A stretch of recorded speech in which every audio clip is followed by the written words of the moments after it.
કરશો, આપણે 12th finish થાય પછી કોલેજમાં એડમિશન લેવું હોય કે વોટેવર જે આગળ કંઈ સ્ટડી કરવી હોય તો ગુજરાત યુનિવર્સિટીએ GCAS બરાબર GCAS એક પોર્ટલ આપ્યું છે, તમે એમાંથી એડમિશન પ્રોસિજર કરી શકો છો બરાબર. બીજું કોઈ આનું બીજી કોઈ પ્રોસિજર છે નહીં, એટલે આ જ ફોલો કરવી પડે બરાબર.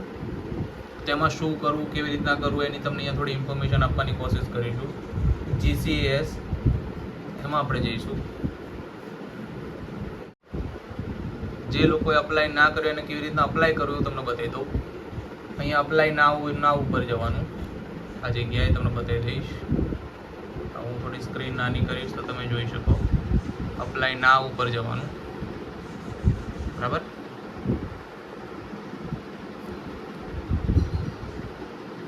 સ્ક્રીન દેખાય છે ને હવે તો ઓકે. આવી રીતના અપ્લાય ના ઉપર જવાનું. બધા અપ્લાય નાવ ક્યાં હતું એ અહીંયા છે, જો અપ્લાય નાવ ઉપર જઈશું. પછી અહીંયા તમારે કોર્સનો પ્રકાર આવશે તો under graduate, regular, post graduate કરવું હોય, regular including PG diploma, post basic BSc nursing કરવું હોય, LLB કરવું હોય, B.Ed કરવું હોય, M.Ed કરવું હોય, અંડર ગ્રેજ્યુએટ BA પ્રોગ્રામ કરવો હોય, પોસ્ટ ગ્રેજ્યુએટ BA પ્રોગ્રામ કરવો હોય, LLM કરવું હોય, MSc કરવું હોય, વોટેવર. હવે તો આટલા બધા અહીંયા કોર્સીસ છે, તમારામાંથી જે કરવું હોય એ પ્રમાણે તમારે અહીંયા ફોર્મ ભરવાનું આવો બરાબર. સો અહીંયા ઘણા બધાને કન્ફ્યુઝન હશે કે ભાઈ અંડર ગ્રેજ્યુએટ રેગ્યુલર એટલે શું અને અંડર ગ્રેજ્યુએટ BAOU એટલે શું. તો BAOU મતલબ બાબા સાહેબ આંબેડકર ઓપન યુનિવર્સિટી બરાબર. ચોઈસ તમારે કરવાનું છે. મને જ લીખવું પડે કે ગુજરાત યુનિવર્સિટીમાં તમારો કોર્સ કરવો હોય, ગુજરાત યુનિવર્સિટીમાંથી તમારે ગ્રેજ્યુએશન કરવું હોય તો અંડર ગ્રેજ્યુએટ રેગ્યુલરમાં ફોર્મ ભરવાનું હોય. એટલે આપણે આમાં જઈશું. આપણે અત્યારે BCAનું ફોર્મ ભરી રહ્યા છીએ. તમારી જોડે આધાર કાર્ડનું ID હોય તો અહીંયા લખવાનું. અહીંયા માર્કશીટ હોય એ પ્રમાણે સ્પેલિંગ ચેક કરીને કેપિટલમાં લખી નાખવાની તમારું નામ. અહીંયા કેટેગરીમાં તમારી જે જાતિની કેટેગરી આવતી હોય એ લખી નાખવાની. અહીંયા તમારી જાતિ મેલ ફિમેલ કે અધર જે હોય એ લખી નાખવાનું. ડેટ ઓફ બર્થ તમારી બર્થ સર્ટિફિકેટ અનુસાર લખવાની બરાબર. એ પતી જાય પછી અહીંયા હિયર બાય આપી દેવાનું. અહીંયા આવી રીતના ટીક કરી નાખવાનું. અહીંયા ઈમેલ ID લખવાનું બરાબર. આ ઈમેલ ID અમે હતું એ નાખેલું છે. અહીંયા મોબાઈલ નંબર નાખવાનો. અહીંયા કેપ્ચા કોડ નાખવાનું. તમે ગેટ OTP કરશો એટલે ઈમેલ IDમાં બંનેમાં OTP આવશે બરાબર. એ OTP તમે આપી દેશો બરાબર. પછી એક બંનેના OTP આવશે, બંનેના OTP તમે નાખી દો બરાબર. એટલે તમને ઈમેલ IDમાં થોડી વાર રહીને સક્સેસફુલ થઈ જાય પછી થોડી વાર રહી અને તમને એમાં તમારું યુઝર નેમ એવું તમને બતાવો અને પાસવર્ડ આવશે બરાબર. તમે જ્યારે મેઇન સ્ક્રીન ઉપર હો ત્યારે આવી રીતના તમારે યુઝર નેમ અને અહીંયા પાસવર્ડ નાખવાનો આવો. તો તમને એ નાખીને બતાવીશ. એ પછી એ કરો એ પછી તમે આગળ વધો એટલે તમારે પેમેન્ટ ભરવાનું આવો બરાબર. ઓનલાઈન પેમેન્ટ ભરી દેવાનું. 300 રૂપિયા જેવી ફી છે બરાબર. એટલે તમારું એ કામ પૂરું થઈ જાય. પછી આગળ શું છે જોઈએ બરાબર. મેં યુઝર નેમ બોલાવો.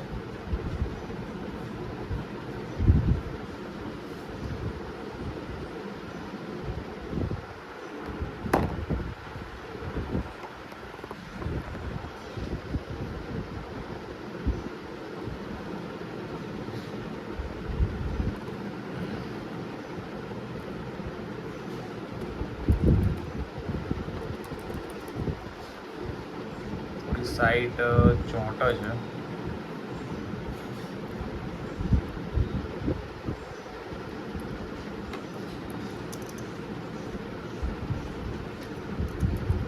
અને પાસવર્ડ મેં પાસવર્ડ બદલી નાખ્યો છે. તમને પાસવર્ડ બી ઓલરેડી આપવામાં આવે છે બરાબર.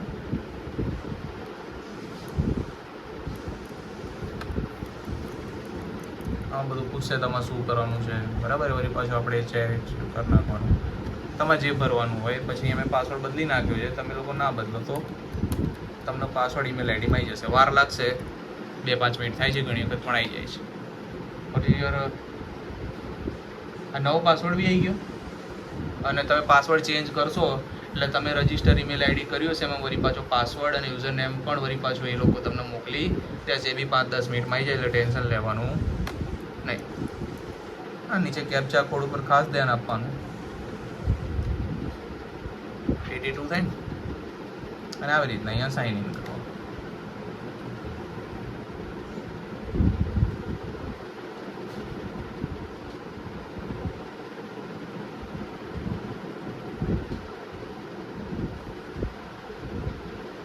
આવી રીતના કંઈક આની કહાની થાય. આવું કર્યા પછી તમારા બધું તમે જે ભર્યું હશે ને ડેટા આવી જશે. અરે ડેટા તમારે જોઈ લેવાના, બરાબર. પેમેન્ટ ભર્યું છે કે નહીં, તો અહીંયા જો પેમેન્ટ ભરશો ને એટલે કમ્પ્લીટેડ, એક સ્ટેપ કમ્પ્લીટેડ થઈ ગયું. આટલા સ્ટેપ તમારે કમ્પ્લીટ કરવાના છે, એમાં પેન્ડિંગ બતાવે, બરાબર. પછી અહીંયા તમારે પેમેન્ટ ભર્યું હોય એની ડાઉનલોડ રિસીપ કરીએ તો અહીંયા રિસીપ તમે ડાઉનલોડ કરી શકો, બરાબર. મેં કરી લીધી એટલે મારે નથી બતાવતા, તમે કરી શકો, બરાબર. પછી પ્રોફાઇલ પેન્ડિંગમાં જઈશું.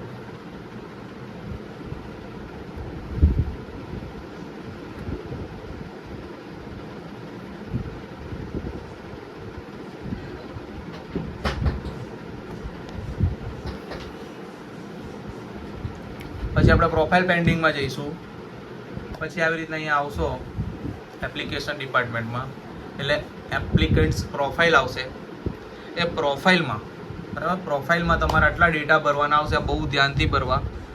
ડોક્યુમેન્ટ્સ લઈને બેસો. એના કરતાં બીજી ખાસ વસ્તુ અહીંયા જો છે ને, તમને આ જગ્યાએ અહીંયાની વાત કરી રહ્યો છું. અહીંયા તમને તમારો ફોટો અને અહીંયા તમારે સિગ્નેચર અપલોડ કરવાની છે. પછી જ આખી કહાની ચાલુ થશે. અને એ ફોટો 5 MB નો અને સિગ્નેચરનો ફોટો જે IMG છે એ કેટલા કીધા હતા, 2 MB થી નાનો હોવો જોઈએ. જો આપણે અહીંયા અપલોડ કરીએ છીએ,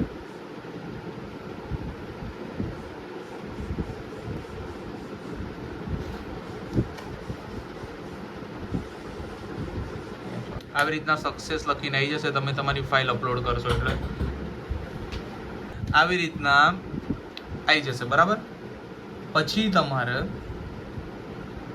આ બધી અહીંયા જે છે એ હવે તમે આ ચેન્જ નહીં કરી શકો. સમજો તમે આગળથી આ ચોઈસ કર્યું છે, અંડર ગ્રેજ્યુએટ છે, એમને એમ રહેશે. તમે જે ડેટા ભર્યા છે અહીંયા આવી જશે. એના સિવાયના ડેટા તમારે તમારી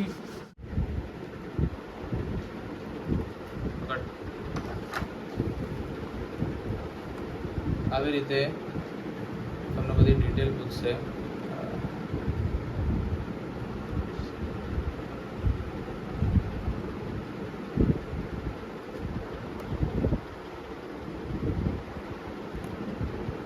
આવી રીતે ફોર્મ આવશે. જો આખું ફોર્મ મેં ભરી દીધું છે. તમને પૂછશે બધા બેઝિક ડિટેલ તમારી, પછી એડ્રેસની ડિટેલ તમારી, કાસ્ટ સર્ટિફિકેટનું પૂછશે હોય તો નાખવાનું, આમાં નહોતું તમે નથી નાખ્યું. અને આવી રીતના ખાસ 10thની ડેટા પૂછશે. Passing year, passing month, passing year, seat number, percentage આવું પૂછશે. પછી સેવ અને નેક્સ્ટ આપવાનું.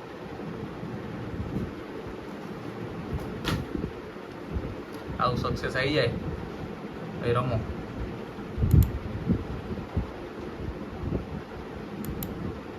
આવું આવો પછી એપ્લિકેશનની એકેડેમિક ડિટેલ આગળ આવશે, બરાબર. એમાં HSCમાં ને બધાનું ફોર્મ ને બધું ભરવાનું આવશે. હું એ ભરીને તમને બતાવું, બરાબર. આગળ 12thની ડિટેલ પૂછશે. તારીના 12thની ડિટેલ બધી ભરવાની આવશે. એમાં ખાસ જુઓ, એક તો તમને અહીંયા ઓપ્ટેન માર્ક્સ થિયરીમાં ખાલી કેટલા હતા, થિયરીના સબ્જેક્ટ કેટલા હતા એ પૂછશે, બરાબર. બાકી પછી અહીંયા ટોટલ આખું તમારું રિઝલ્ટ શું હતું એ પૂછશે. તમે કઈ સ્કૂલ હતી એ પૂછશે. એ તમે તમારા LCમાં જોઈને સ્પેલિંગ વાઇઝ નાખી દેજો. અને અહીંયા ખાસ તમારે આખું તમારા 12th સ્ટાન્ડર્ડનું બધા સબ્જેક્ટ એડ કરવા પડશે. અહીંયાથી તમારે એડ કરવાના, કેટલા માર્ક આવ્યા અને કેટલું ટોટલ હતું એ. એવું કરી આખું રિઝલ્ટ જોઈ અને પછી સેવ નેક્સ્ટ કરવાનું. એવું કરશો, બરાબર. પછી આ કોટા ડિટેલ આવશે કે તમે ભાઈ આમાંથી ક્યાંય છો, NRI કોટામાં, સ્પોર્ટ્સ કોટામાં, એક્સ સર્વિસમેન, ડિફેન્સમાં તમારે કોઈ કામ કરતું એવું કંઈ હોય તે નાખી અને આગળ વધવાનું. ના હોય તો સેવ અને નેક્સ્ટ આપવાનું. જ્યાં સ્ટાર હોય તો તમારે ફરજિયાત કરવું જ પડશે. એમાં કશું થશે નહીં, બરાબર. અહીંયા ઓકે આપશું.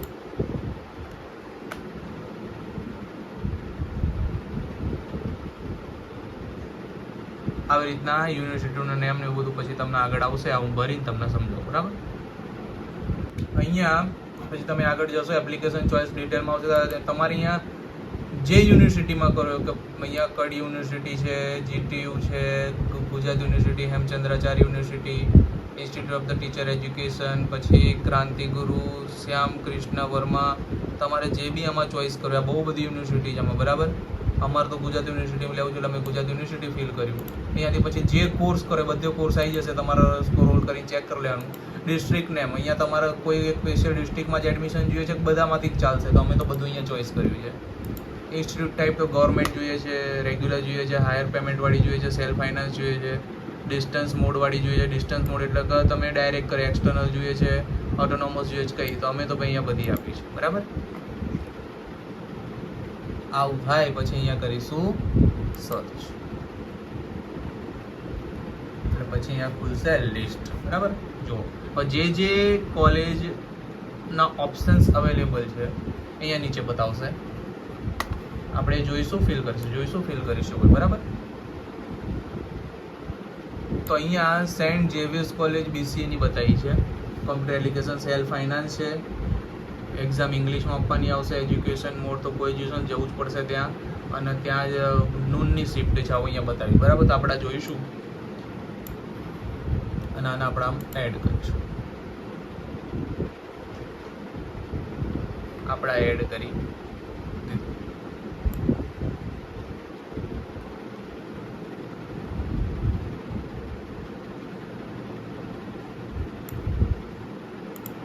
સેલ્ફ ફાઇનાન્સ નાખીને આપણે એકવાર ચેક કરીશું શું થાય છે.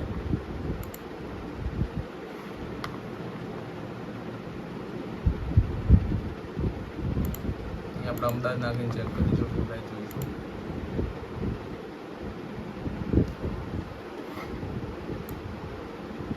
નો રેકોર્ડ્સ અવેલેબલ, રાઈટ. પછી આપણે ગવર્મેન્ટ નાખીને ચેક કરીશું.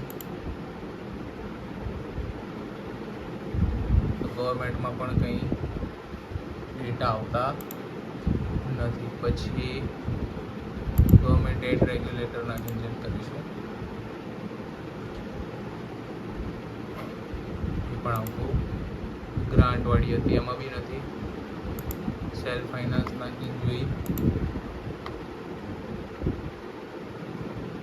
એમાં પણ કંઈ ઓપ્શન્સ અવેલેબલ છે. આપણે આટલું બધું નાખીને જોઈએ.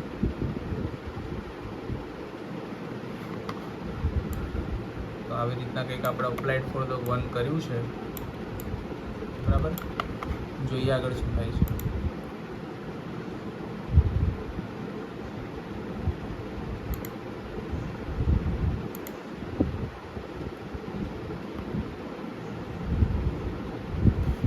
આવી રીતના આપણે જ્યાં ફોર્મ ભર્યું છે એ ફોર્મ આમાં બતાવે છે,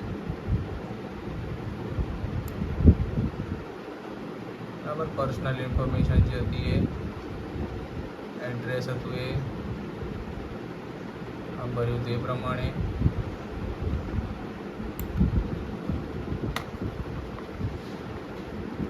અને આવું કંઈક બતાવ્યું છે, બરાબર. નીચે આમાં બીજી કોઈ ઓપ્શન્સ ખુલતા નથી, કેમ ના ખોલ્યા ડોન્ટ નો.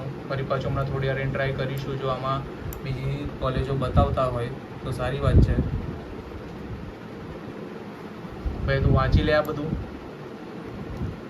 સ્પેલિંગ બેલિંગ બધું ચેક કરી લે. જો કે ચેન્જ થશે, કરવા હોય તો આપણે સુધારી શકીએ, તો બી પર કરી લે.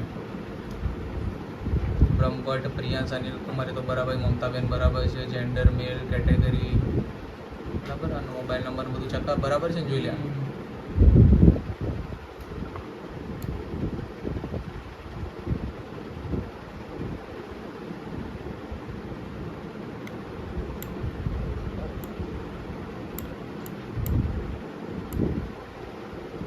કોલેજમાં બીજી કોલેજો કેમ ના નીકળીએ સમજાયું, એનું જોઈ લઈશું આપણે.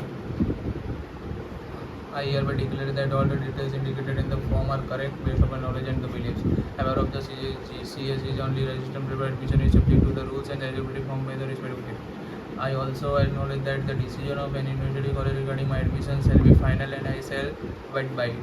I am aware that registration fees are not refundable. I am also aware that the ragging is banned and if found guilty, I shall be liable for punishment under the rules.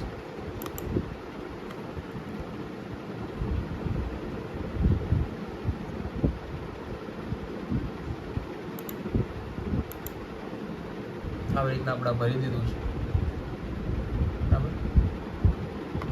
આટલી વસ્તુ આપણે પૂરી થઈ છે. Verify pending છે, આપણે એ બી પતાવી દઈશું. 100% form તો ફિલ થઈ ગયું છે.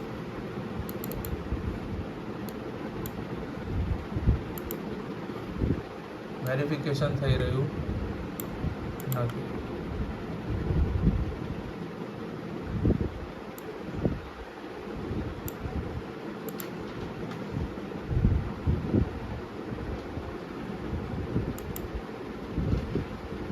Visit verification center for the verification. Application status submitted. આપણા ડાઉનલોડ કરી લઈએ.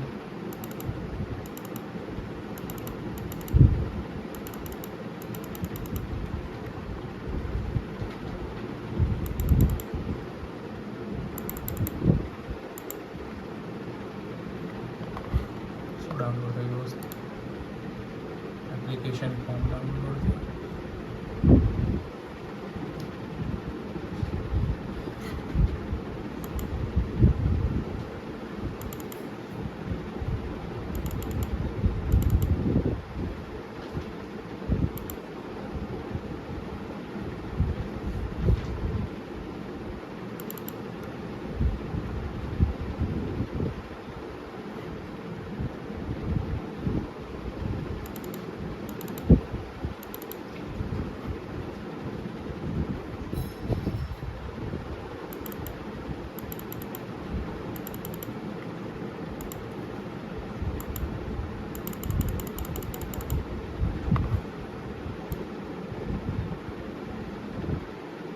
વેરિફિકેશન કરવા જવું પડશે આપણે જે કરીએ છીએ એ પ્રમાણે.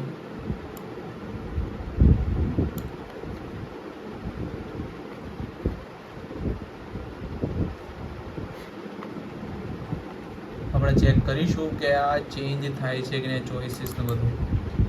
આઈ થિંક સો થવું જોઈએ, મતલબ ખુલે છે બરાબર. અહીંયા તો ઓપ્શન્સ અવેલેબલ છે. ગુજરાત યુનિવર્સિટી,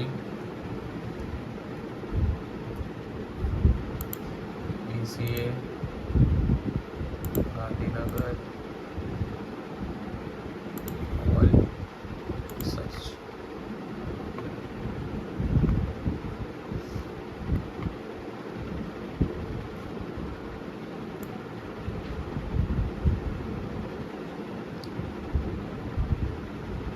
એક જ કેમ ખુલે છે આઈડિયા નહીં આવતી હો દોસ્ત.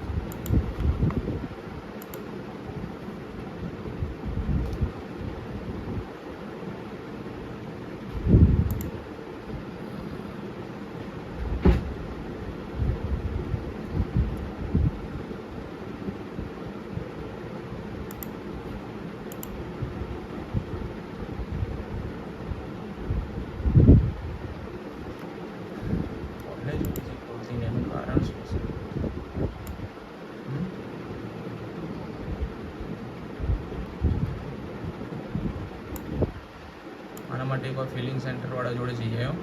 કેમ ભરી તો દીધું છે કે પણ બીજી બધી કોલેજો કેમ ખોલતી નહીં, સમજો?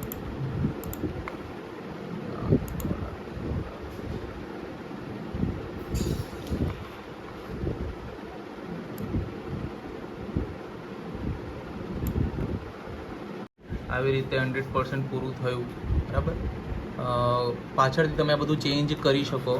તમારે કોઈ ડેટા ચેન્જ કરવો, અપડેટ કરવો હોય તો થઈ શકે છે. વેરિફિકેશન માટે તમારે સેન્ટરે જવાનું. સેન્ટરે શું લઈને જવાનું, શું નહીં, એના માટેની તો પેમેન્ટ સ્ટેટસ અને એપ્લિકેશન સ્ટેટસ આઈ થિંક શું લઈને જવાનું છે, અને તમારે બધા ઓરિજિનલ ડોક્યુમેન્ટ લઈને જવાનું હશે બરાબર. એવી રીતનાની પ્રોસિજર છે. જો એના વિશે કંઈ અપડેટ મળે તો તમને કહું છું બરાબર. જ્યારે બી તમારું એડમિશન આવશે, એપ્લિકેશન ઓફર ઇન્ફોર્મેશન કંઈ આવશે, કે અહીંયા તમારે કોઈ એડ આઉટ થયું આવશે કે કોઈ નોટિસ હશે તો તમને અહીંયા દેખાઈ જશે. હવે અહીંયાથી બહાર નીકળવામાં ધ્યાન રાખવાનું. અહીંયાથી મૂકી નથી દેવાનું. આ વેલકમ કરીને અહીંયાથી લોગઆઉટ કરવાનું ભૂલવાનું નહીં. આવી રીતનાનો કંઈક પ્રોસિજર હોય છે. હવે અહીંયા જોઈશું કંઈ જો ડેટા હોય તો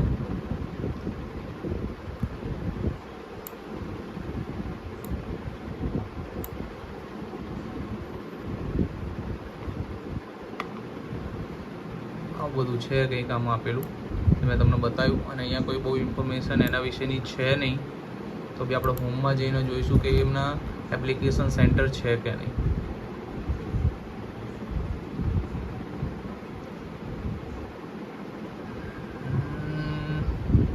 લિસ્ટ ઓફ ધ સેન્ટર્સ.